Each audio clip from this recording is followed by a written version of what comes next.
야고보서 1장 12절 말씀입니다. 시험을 참는 자는 복이 있나니 이는 시련을 견뎌낸 자가 주께서 자기를 사랑하는 자들에게 약속하신 생명의 면류관을 얻을 것이기 때문이라. 아멘. 믿음으로 인하여 겪게 되는 시험, 다양한 종류가 있습니다. 그 중에 본문이 말하는 시험은 시련입니다. 그렇죠. 시험을 참자가 보고 있는데 뒤에 하니까 시련을 견뎌낸 자는 주께서 약속하신 생명의 멸류관이 있다. 시련이 뭡니까? 육체가 힘들다는 얘기입니다. 육체가 매우 고통스럽다는 얘기입니다. 어떤 시대에 그리스도인이건 간에 이 시련 없이 산 사람이 없습니다. 성경 예를 보면 모세도 있고 다윗도 있고 다니엘도 있고 마지막에 사도 요한도 있고요. 이런 사람들 다 보면 이 시련이라고 부리는 믿음의 시험을 다 견뎌낸 사람들입니다. 이 사람들에게 주님이 뭘 약속하셨냐? 생명의 멸류관을 약속하셨답니다.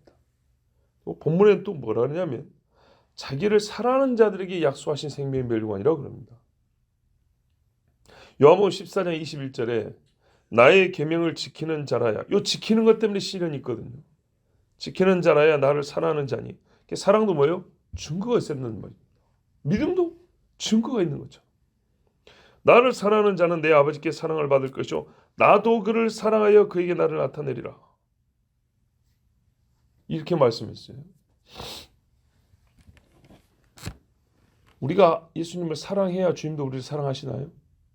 그렇답니다. 그러니까 원초적인 사랑은 하나님께 옵니다. 하나님이 세상을 이처럼 사랑하사 하고 자기 아들을 보냈어요. 보내신 것이 사랑해서 보낸 거죠. 미워서 보냈겠습니까? 죄인들 구원하라고 보냈는데 그 사랑을 어떻게 해요? 안 받은 자가 있고 그 사랑을 받고 받으면 어떻게 되냐? 사람도 하나님을 사랑하게 돼 있어요. 이 사랑을 하는 자, 요 사람에게 약속한 게 있다 이 말입니다. 우리 성경에 보면 믿음을 언급할 때도 있지만 예수께 나온 자들을 사랑으로 그 사람을 규정할 때가 있어요. 문둥병자였던 시몬의 집에 식사 초대를 받아 갔는데 한 여인이 와서 향유를 부었어요. 온 집에 향유 냄새가 가득한데 사람들이 수근수근했죠. 그랬더니 예수님이 최종적으로 말했어요. 이 여인은 나를 많이 사랑해서 죄섬을 많이 받았다. 죄섬을 많이 받은 자는 또 많이 사랑한다. 이게 순환 관계예요. 그 동시적 관계면서 순환 관계. 마찬가지. 예수님을 사랑하는 자가 이 시련을 이겨내고요. 시련을 이겨낸 자는 믿음의 시련인데 동시에 사랑이 있다는 증거를 나타내요. 믿음, 소망, 사랑 항상 함께 있다고 그랬죠. 자, 왜 사랑에는 국경성도 없고 전쟁의 원수도 없습니까? 네, 원수 국가인데 사랑한단 말이에요. 그래서 살려주고 나중에 결혼하고 뭐 다른 이유 없이 이게 사랑이라는 거예요. 이게 엄청난 힘을 가진 거예요. 특별히 마지막 때는요. 믿음으로 세상을 이기지만은 동시에 뜨거운 사랑으로 믿음을 지킵니다. 예수님이 제자들을 불러가지고 다시 사명을 주실 때 그 중에 대표적인 인물 베드로. 분명히 믿음이 없어서 배도한 것 같은데 그 전까지는 베드로를 규정할 때 믿음으로 그의 행위와 말들을 우리가 판단했는데 예수님이 이 마지막 질문에는 그랬어요. 네가 나를 사랑하느냐 3번 물었어요. 그리고 뭐라 하냐면 내 양들을 맡긴다 그랬어요. 요약하면 내 양들을 맡긴 데 있어서 네가 나를 사랑해야 된다는 거예요. 나를 사랑하지 않으면 내 양들 절대로 못 맡는다. 주의 양들을 맡을 때는 주님 사랑함이 제일이고 제일 중요하다 그 말이죠. 믿음은 안 중요한가요? 그 말이 아니에요. 믿음이 당연히 있어야죠. 그러나 저번에 우리가 믿음의 성격 안에는 본질상 사랑이 들어있어야 한다 했죠. 사랑이 있어요. 사랑이 있으면 마지막 때 끝까지 믿음도 지키고 그 열렬한 사랑으로 우리가 자식을 위해 불속에도 들어가는 것처럼 그리스도에 대한 사랑으로 불속이라도 물속이라도 들어가는 겁니다. 그런 사람들이 뭘 얻죠? 생명의 면류관을 얻죠. 그러니까 사랑하는 자에게 약속한 생명의 면류관이란 말, 성경에는 여러 차례 우리에게 보여줬고 우리 주님이 약속한 겁니다. 그런데 동시에 말을 그래요? 우리가 사랑만 하고 끝나냐? 아니죠. 예수 그리스도, 예수가 그리스도라는 믿음이 동반된 사랑이란 말이죠. 이거는 뭐라고 표현할까요? 그래요. 양대 산맥? 이렇게 말할 수 있겠죠. 그래서 믿음의 시련을 견뎌내고 이기는 사람, 그 사람은 꼭 그만큼 주님 사랑하는 거예요. 다윗이 보세요. 믿음으로 사울의 이 살해 위협에서 도망다니면서 끝까지 주님을 붙들었잖아요. 근데 그 노래와 시 속에 주님을 믿고 의지한다는 말과 주님 사랑한다는 말이 같이 있단 말이죠. 거의 같아요. 나의 힘이 되신 여호와여, 내가 주를 사랑하나이다. 예. 자, 그러므로 믿음의 시련을 이겨낸 자에게 생명의 면류관이 있다고 우리가 연결짓는 건 쉬운데, 사랑하는 자가 생명의 면류관을 받는다는 것은 쉽게 연결짓지 못했지만 믿음과 사랑이 함께 있다는 것을 확실히 알면 생명의 면류관이 이 양자에게 다 상으로 주어진다는 것을 알 수가 있어요. 그런데 어지간한 믿음이냐? 아니죠. 세상을 뒤엎어버리는 믿음이에요. 뜨뜻미지근한 사랑이냐? 세상을 다 녹여버릴 사랑이에요. 그런 믿음과 사랑이 세상을 이겨내고 주님이 주시는 생명의 면류관을 얻습니다. 우리 성경에 보면 요한계시록에 그 유명한 교회가 하나 있죠.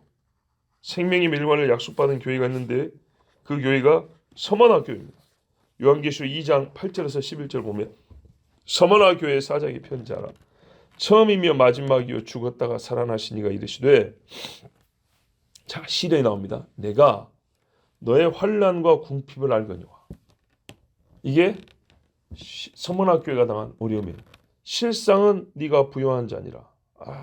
먹을 게 없지만 너에게는 하나님이 예비하신 풍성한 생명나무 과실이 있어요. 자칭 유대인이라 하는 자들의 비방 걸거니와. 욕도 겁내게 얻어먹고 있어요. 실상은 유대인이 아니요 사탄의 회당이라. 네가 유대인한테 욕을 얻어먹으면 내가 잘못인가 생각했지만 걱정하지 마라. 그거 다 사탄이다. 너는 장차 받을 고난을 두려워하지 말라. 아이고, 아직도 남았네요. 볼지어다 마귀가 장차 너희 가운데서 몇 사람을 오게 던져 시험을 받게 하리니. 요런 시험, 믿음의 시련. 너희가 10일 동안 환난을 받으라. 환난. 네가 죽도록 충성하라. 이거네요. 죽기까지. 그래야면 내가 생명의 면류관을 내게 주리라. 이렇게 약속이 되어 있어요. 자, 이 서머나 교회에 주신 말씀 안에 뭐라 했어요? 믿음과 사랑이라는 단어는 없어요. 그죠? 근데 말씀의 내용을 보면 믿음과 사랑이 들어있지요. 당연히 그런 겁니다. 귀 있는 자는 성령의 교회들이 하시는 말씀을 들을지어다. 이기는 자. 가다가 끝나는 거 아닙니다. 이기는 자는 둘째 사망의 해를 받지 아니하리라. 자, 사도 요한이 달리기 하겠어요. 결승선을 향해서 달려가는 겁니다. 중간에 멈추면요. 이기기는커녕 이 사람은 안 달림만 못하죠. 끝까지 달려가야 되는 겁니다. 꼴등을 하더라도 결승선을 통과하는 겁니다. 자, 생명의 면류관은 말씀의 논리에 따르면 일종의 상입니다. 상. 자, 여러분, 상하고 선물은 다릅니다. 그죠? 뭐뭐 하라 주리라. 상입니다. 선물은 말 그대로 은혜로 받는 겁니다. 대가 없이 받는 겁니다. 상은요, 내 행위에 대한 보상입니다. 즉, 구분하면 영생은 선물이지만 면류관은 상입니다. 이 차이를 아시겠어요? 모르겠어요? 천국 가면 다 멸류관 쓰나요?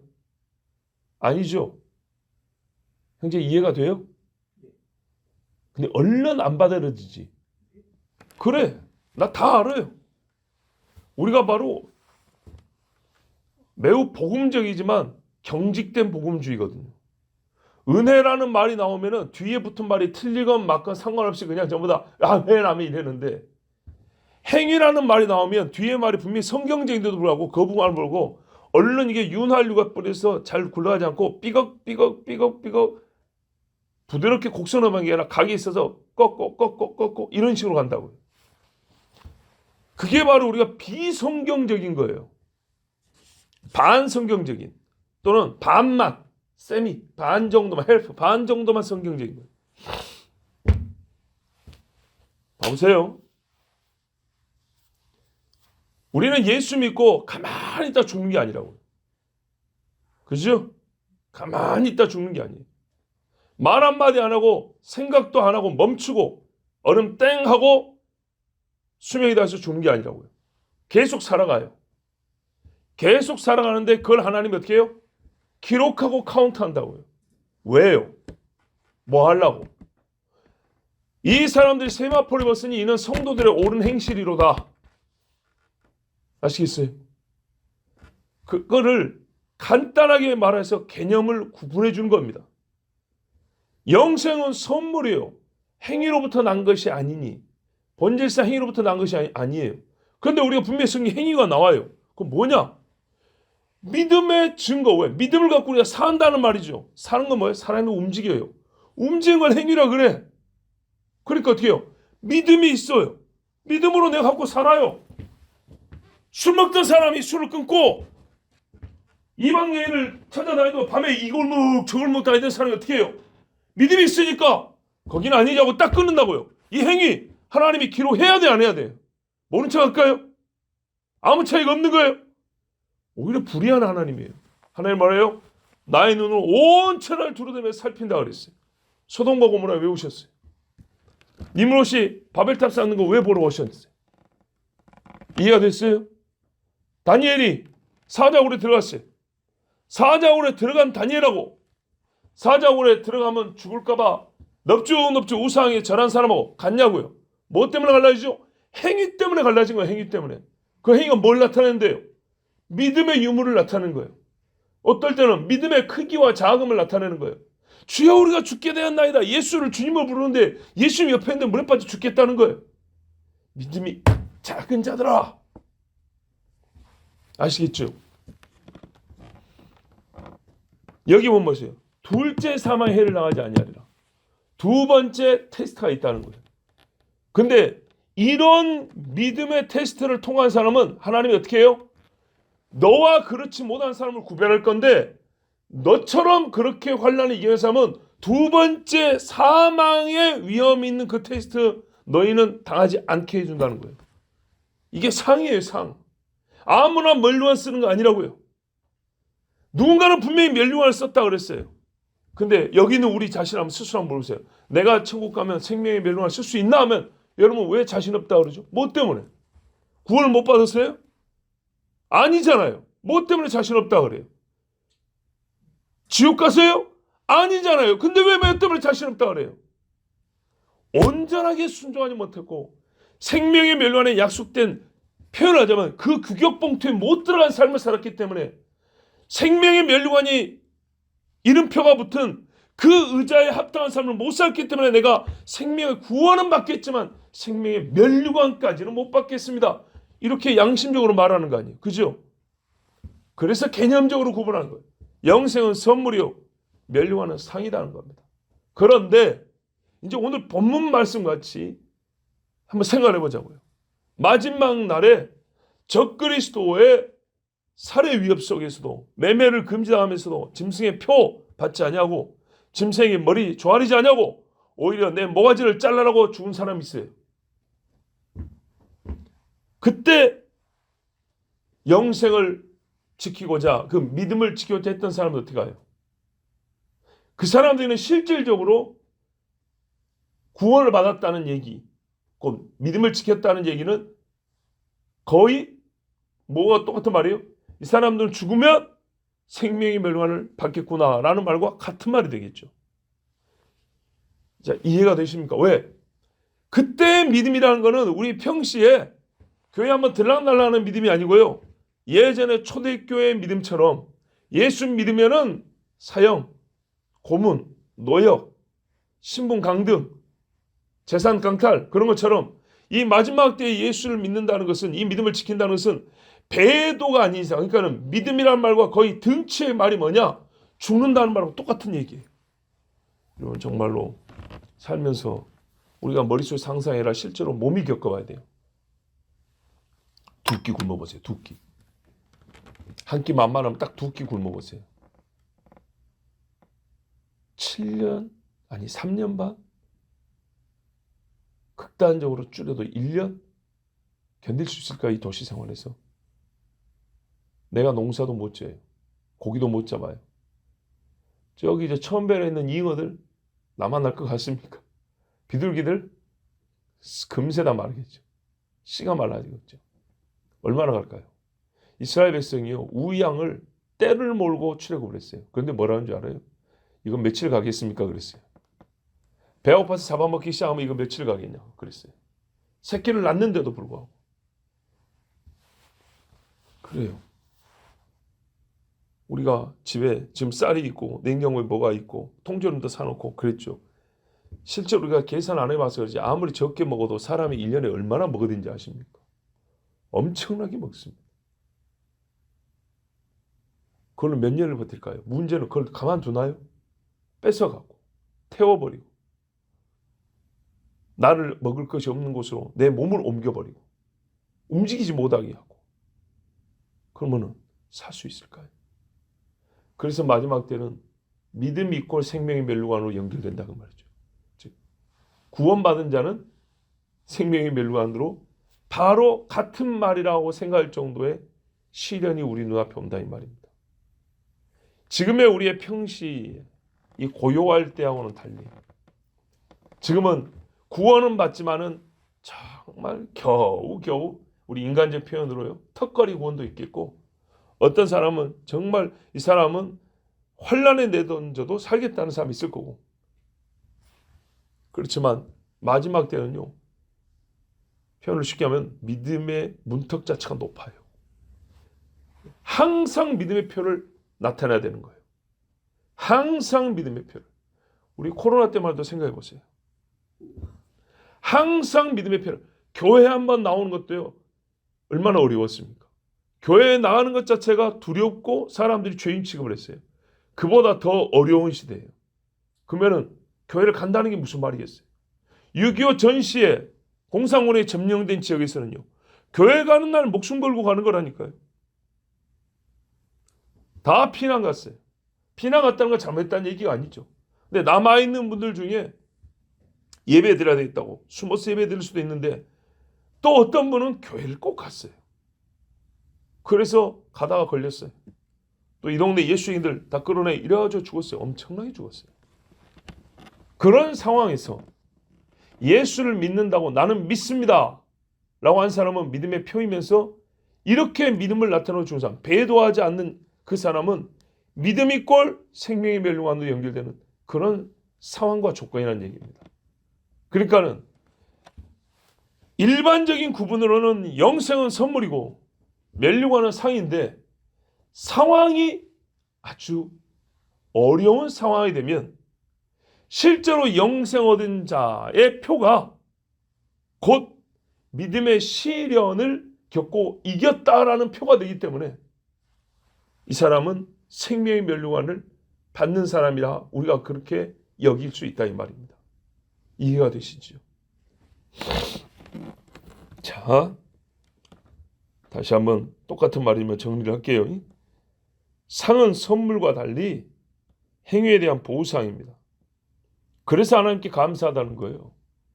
예. 영생을 줄 뿐 아니라 예수 믿고 이제부터 사는 거는 상으로 카운트를 해준다는 거예요. 얼마나 감사합니까? 영생은 선물이고 멸류관은 상이기 때문에 믿음의 시련을 이김에 대한 보상으로 생명의 멸류관을 준다고 그랬어요. 하지만 우리가 이제 실제 상황에서 특별히 아까 말씀드린 적그리스도의 지배 세상에서 보면 믿음의 시련을 견뎌낸다는 것은 짐승의 표를 받지 않고 짐승에게 절하지 아니하고 매매를 금지하는 고통 속에서 또 목이 잘리는 죽음 앞에서 예수 믿음, 그 믿음을 지켰다는 말이기 때문에 생명이 멸망하는 그 믿음의 시련을 이긴 사람은 가장 기본적이고 기초적인 믿음을 지켰다는 말, 믿음의 표를 나타내는 말하고 똑같기 때문에 즉 예수를 믿음을 지켰다는 그 말이나 믿음의 시련을 이겼다는 말이 같은 말이 되기 때문에 그 시대에는 생명의 멸망은 상이자 동시에 은혜로 받은 영생의 증표라 할 수 있는 겁니다. 옛날 지혜자였고 의인이었던 욥이 이 사실을 다 알고 있었어요. 참 지혜로운 사람입니다. 욥의 고백에 오늘 제가 설교한 말의 내용이 그대로 들어있습니다. 욥기 23장 8절 이하에 보면 그런데 내가 앞으로 가도 그가 아니 계시고 뒤로 가도 보이지 아니하며 그가 왼편에서 일하시나 내가 만날 수 없고 그가 오른편으로 돌이키시나 배울 수 없구나. 무슨 말입니까? 참 힘든 상황인데 앞뒤 좌우를 둘러봐도 하나님이 안 보인다는 거예요. 엘리야도 비슷한 경험을 했죠. 분명히 계시는 건 맞아요. 나한테 안 나타주는 거예요. 안 도와주는 거예요. 마치 없는 것처럼 하나님은 스스로 나타내시고 스스로 숨어 계신다고 그랬어요. 그것처럼 분명히 계시는데 이 상황에서 나한테는 하나님이 숨어 계신단 말이에요. 엘리야가 이세벨한테 그 무슨 아니 그 불 이세벨한테 지금 때려주면 좋잖아요. 근데 이때는 하나님이 엘리야를 마치 외면하고 네 혼자 알아서 해봐 이런 것처럼 계시는데 나한테는 안 나타주시고 욥도 그런 경험을 한 거예요. 계신 줄 알아요. 근데 내가 막상 보고 주님하고 부르면 싹 숨어버리신다는 거예요. 왜 이런 일을 하시지 하나님이? 도대체 나한테 뭘 바라고 이런 일을 하시는가? 뭘 보고 싶으셔서? 최종 결론을 알았어요. 그러니까 보세요. 의문을 제기하고 답을 말하고 의문을 제기하고 답을 말하고 이렇게 계속 반복하는 말인데 나의 가는 길을 오직 그가 아시나니 그가 나를 단련하신 후에는 내가 정금같이 나오리라. 이게 바로 그 이어지는 말이에요. 사망을 말로 그가 아니 계신다. 얼마나 답답하고 힘들겠어요. 그런데 바로 이어서 그가 나를 단련하신 후에는 내가 정금같이 나오리라. 요 목적 때문에 하나님이 이렇게 일을 하신다는 거예요. 그걸 깨달았다는 얘기예요. 근데 또 나라 내 발이 그의 걸음을 바로 따랐으며 내가 그의 길을 지켜 치우치지 아니하였고 내가 그의 입술의 명령을 어기지 아니하고 일정하는 음식보다 그 입의 말씀을 귀히 여겼구나. 자 보세요. 안 보이는데도 나가 어쨌다는 거예요. 하나님 나를 안 도와주는데도 나는 그 명령, 그 입술의 말씀, 그의 길 항상 여기서 치우치지 아니하고 내가 먹고 생존하는 음식보다 더 귀히 여겼다는 거예요. 이 상황에서도 하나님이 나를 안 도와준 것 같은데 스데반이 돌 맞아 줄 때 하나님이 그 돌 하나 막아줬으면 얼마나 좋아요. 안 막아줬어요. 그런데도 불구하고 스데반이 끝까지 믿음을 지켜 죽었죠. 그렇지만 욥이 끝까지 하나님의 길을 따라가는 그것을 멈추지 아니하고 좌우로 치우치지 아니하였대. 그는 뜻이 일정하시니 누가 능히 돌이킬까? 그 마음에 하고자 하시는 것이면 그것을 행하시나니 그런즉 내게 작정하신 것을 이루실 것이라. 이런 일이 그에게 많이 있느니라. 보니까 하나님이 이런 식으로 많이 하더라는 거예요. 나만 그런 게 아니고 이걸 하나님은요 작정하고 행한대요. 어떤 사람에게요? 믿음으로 사는 사람에게 그의 믿음을 성숙하게 하고 하나님에 대한 그 신앙을 완전하기 위해서 믿음 있는 자에는 항상 이런 식으로 다 하더라는 거예요. 그것이 하나님의 원칙이에요. 원칙. 나만 그런 게 아니고 나만 왜 하나님이 안 도와주시는 거야?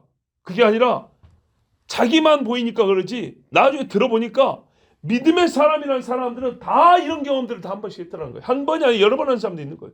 뭐 그때마다 예전에도 설교했죠. 이런 상황이 있는데 믿음 없는 사람은 거기서 믿음 없이 들어가고 떨어져 나가버려요. 믿음 있는 사람은요. 이겨내고 나중에 그 사건이 간증이 돼요. 후배들을 가르치는 교본이 돼요. 욥이 보니까 그렇더라는 거예요. 나만 그런 게 아니고 우리 옛적의 믿음의 사람들도 다 그랬다는 거예요. 근데 이게 하나님이 하나님의 사람들을 정금같이 만드는 단련 방법이에요. 아시겠죠? 아브라함을 봐보세요. 아들 준다 했고 하나님이 아무 소리도 안 했고. 예? 참 얼마나 힘듭니까? 네 아들 바쳐라. 아니 하나님이 사람 제사를 받는 분이셨습니까? 사람 고기 드시는 분이셨습니까? 굉장히 신학적으로 의구심을 가질 수밖에 없어요. 근데 3일 동안 아무 소리도 안 해줘. 그런데 아브라함이 그 길에서 벗어나지 않아요. 바로 이런 거거든요. 그 길이었어요. 욥이 그걸 알았어요. 우리 신앙인이 이게 바로 컸다는 증거예요. 자식이 부모가 저런 말하면 왜 저런 말씀하는지 내가 어릴 때는 몰랐는데 이제 알겠어. 예, 드러내지 아니하고 저 멀리서 한마디를 던졌지만 부모님이 나의 무엇을 기대하고 내가 어떻게 성장하게 기도하고 저렇게 하시는지 이제 알겠어요. 여러분 하다못해 짐승도 그러잖아요. 왜 높은 데서 독수리 새끼를 떨어뜨리냐 이 말이죠. 예? 얼마나 무서운데 말이에요. 왜 어미 짐승이 그 야수들도 보세요. 가라고 발로 던져불잖아요. 오면 막 왕 하잖아요. 이제 네 힘으로 살라고. 엄마가 너도 같이 살면 좋아. 그런데 뭐예요? 네가 맨날 내가 잡아주는 고기나 퍼먹고 살면 네는 사자가 아닌 거야. 네는 표범이 아닌 거야. 자, 성경에도 아주 중요한 말씀이 있어요. 남자가 그 부모를 떠나 아내와 합할지니. 예. 사람이요. 남자의 경우 강하잖아요. 강하더라도요. 부모 그늘에 있는 남자는요. 강하지 못해요. 작은 집이라도 본인이 결혼해서 옛날 편 호주가 된 그 집의 주인이 된 사람은요. 강해질 수밖에 없어요. 체력이 아무리 좋아도 홀로 사는 미스는 강하지 않아요. 우리 집사님 보세요. 이 애를 어떻게 안고 옵니까? 물동이를 안고 오겠어요? 못하죠. 그래요. 피지컬이 약해도 엄마는 강한 거예요. 그래서 우리 하는 말이 그거예요. 엄마는 강하다고. 남자가요? 바로 그거예요. 제 아무리 강해도 부모 그늘에서는 그냥 자식인데 부모에게서 벗어나 집을 세면요. 그 집의 가장과 머리가 되는 거예요. 강해지는 거예요. 우리 하나님이 믿음의 사람들을 강하게 하고 온전하게 하는 방식이 항상 이래요. 어떤 사람은 이러고 어떤 사람은 다르게 하고 그런 불공평한 하나님이 아니었어요. 문제는 깨닫지 못하는 인간이 문제예요. 왜 나만 갖고 그래 꼭 그런다고요. 이게 바보 같은 어린아이 같은 생각이에요. 자, 이렇게 깨달았어요. 하나님이 이걸 바꾸지 않아요. 나는 좀 통과하게 해주세요. 그런 거 없어요. 그러면 차라리 믿지를 말아야 될 거예요. 믿는 자는 항상 이런 식이에요. 그러므로 내가 그의 앞에서 떨며 이를 생각하고 그를 두려워하는구나. 아, 하나님 만만한 분이 아니구나. 내 마음대로 믿는 분이 아니구나. 옛날에 그랬어요. 우리 종교개혁자들 얼마나 고생 많이 했어요. 뭐라 하는지 아십니까? 루터가 그랬어요. 하나님 우리에게 믿음을 주신다. 믿음을. 그런데 믿음 있는 사람들은 항상 고난을 당한다. 항상 고난을 당하면 자동으로 뭘 하게 되는 줄 아는가? 기도하게 된다. 고난을 당하는데 기도 안 하는 사람은 믿음이 없다는 말인 거예요. 근데 고난을 당하는데 기도를 하잖아요. 그 사람은 믿음이 있으면서 그 기도로 말미암아 고난을 이겨나가요. 그래서 성장해 나가는 거예요. 바로 이거예요. 고난까지는 비슷한 것 같아요. 가라지와 알곡이 중간 정도로 비슷한데 알곡이 맺혀질 때는 확실히 낫다는 거예요. 그래서 예수님도 제자를 했어요. 결실할 때 보니까 가라지 알곡이 확실히 나뉘더라는 거예요. 결실할 때. 이게 커서 열매를 맺을 때쯤 처음에 뿌려질 때는 잘 몰라요. 결실할 때쯤. 고난이 와서 지금 이제 뭔가 표가 나타날 때쯤 됐는데 어떤 이는 주여 하고 기도를 하고 어떤 이는 아이고 모르겠다 이렇게 가버린다고. 어찌어찌 되겠지. 또 뭐 옛날에도 이렇게 하니까 됐는데 뭐 또 뭐 어떻게 우연히 또는 누구 막 도와줘가지고 사람의 섭리를 생각해요. 하나님의 섭리를 생각하지 않고 여기서 믿음과 비믿음이 갈리고요. 여기서 열매가 있느냐 없느냐가 갈리는 겁니다. 예. 설교 듣고 1시간 만에 열매가 나타나는 게 아니고요. 고난이 테스트해 봅니다. 그리고 기도라는 사람은 이제부터 어떻게 보면 돼요? 열매가 맺히겠구나. 딱 기도해도 좋아요. 기도 안 하는 사람은 저 사람은 위험하다. 적색 신호가 들어오는 거예요. 제가 한 말이 아니고 우리보다 앞선 선배들이란 말이에요. 그런데 욥이 지금 뭐예요? 나보다 앞선 사람들 보니까 하나님이 항상 원칙이었고 하나님은 뭐라 그래요? 이런 일이 그에게는 많이 있느니라 그랬어요. 우리 앞에 신앙인들이 쌓인 명부가 얼마예요 지금? 그 이름들을 한번 생각해 보세요. 이게 거짓말인가? 다 진짜예요. 진짜. 하나님이 나로 낙심케 하시며 전능자가 나로 두렵게 하시나니. 자, 이 상황은요. 낙심에 딱 맞는 거예요. 그죠? 그런데 어떻게 해요? 이는 어두움으로 나를 끊지 아니하셨고 흑암으로 내 얼굴을 가리우지 아니하셨습니다. 와, 거의 하나님 안 계신가 보다까지 이를 정도까지 됐는데 그러지 아니하고 과연 하나님이십니다. 하나님이 이렇게 해서 나를 정금까지 인도하시 정금같이 변화시키셨습니다. 이 사람은 흑암에게 잠기지 않아요. 어둠에 삼켜지지 않는다. 이게 욥이 얻은 결말이었어요. 뭘 배웠어요? 하나님을 더욱 두려워하게 됐어요. 더욱 경외하게 됐어요. 더욱 경외하면서 거의 끊어질 듯한 그 순간에 이 믿음을 가지고 주님의 길을 같이 걸어갈 때 주님이 뭐라 했다고요? 마지막에 어둠으로 나를 끊지 아니하셨고 흑암으로 내 얼굴을 가리우지 아니하셨습니다. 분명히 하나님이 먼저 끊고 가신 것 같았는데 그러지 않고 하나님과 나 사이에 줄은 이어졌고 오히려 나에서 어둠이 끊어져 나가버리고 흑암이 나에서 벗어나버리고 그 끊어지기 전에 내가 하나님이 정말 안 계시는가 하고 그 끈이 끊어지기 전에 우리 주님은 우리를 확 반전을 시켜주셨는데 주를 더욱 경외하며 더욱 신뢰하며 동시에 나를 시험했던 이 어두움들은 싹 물러가 버리는. 근데 예수님의 말씀도 이 말씀이 있어요. 뭐라 그러셨어요? 마지막 환난 때에 그 날들을 감하지 아니하셨다면 구원받을 자가 한 명도 없을 것인데 택한 자들 위하여 그 날들을 감하셨느니라. 그렇죠? 예. 끊어지지 않게 그 날들을 끊어버리고 하나님과의 이 생명의 줄은 여전히 견고하게 묶여져 있고 연결되어 있도록 우리 하나님 그렇게 하신다고 했어요. 자, 욥의 일생, 욥기에 기록된 그 사건을 봐보세요. 딱 그렇지 않습니까? 거의 끊어질 말 때 누가 나타났어요? 흑암 가운데 폭풍 가운데 하나님이 나타나셨어요. 마지막 때 그랬어요. 하늘에 나팔 소리와 빛나는 그 광명 속에서 우리 주님이 오신다 그랬어요. 때가 더딜지라도 기다리라. 예, 늦지 아니하고 오리라. 옛날에 선지자들도 그렇게 예언했어요.